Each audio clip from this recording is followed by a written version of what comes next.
So, Gary, as we go down the rankings and we're just looking at the rest of them, we've already talked about the top 4 and the top 6. Let's go to the task at Cincinnati getting in, and we talked about them from a playoff perspective. What separated the Bearcats as the highest ranked Group of 5 champion as opposed to Coastal Carolina? We take a look at all the undefeated teams, and certainly we're looking at 2 of them there. Cincinnati won their conference championship last night and beat a Tulsa team. And the other thing about Cincinnati, they played, I think, 5 teams above 500, and that was clearly a situation where the committee watched them week to week. We didn't have a chance to watch them the last 3 weeks, and we didn't get a chance to watch them in interconference, which normally we would in a normal year. But the committee, in watching the games, just believes that the discipline, their quarterback certainly is a terrific player.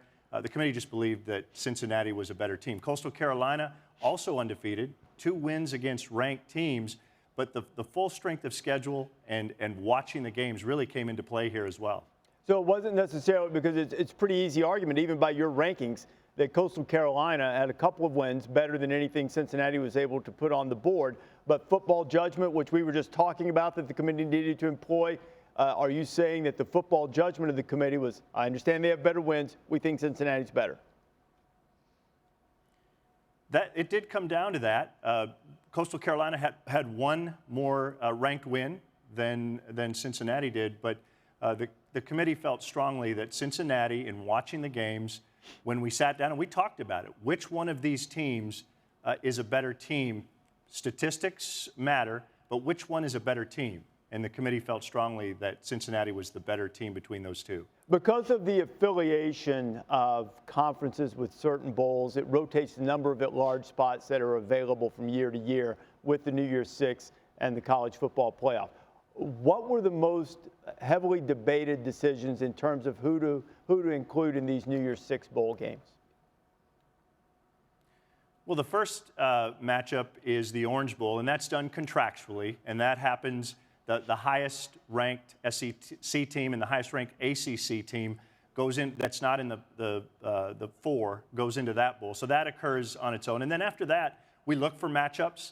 And we have some great matchups when you look at Cincinnati playing against Georgia and Oklahoma playing against Florida. Those teams are ranked one ranking apart. And then we also looked at geography. The Pac-12 champion is going to go to Arizona, go to the Fiesta Bowl, and Iowa State is going to go play up against them. And geography was part of that as well. So a little bit of geography and a little bit about matchups. Bob, as you know, Indiana and the Big Ten, Gary, as you know, the Indiana and the Big Ten had a historic year. Your thoughts on the season they had, the discussion in that room as far as at large is concerned, how close were they to getting into the New Year's Six? We had a long discussion about who deserved to be, who had earned their way into that top 10. Iowa State was in that discussion. Indiana was in that discussion. Comparing those 2 teams, Indiana, it was a historic year, as you mentioned. They were 6-1. Their only loss was to Ohio State.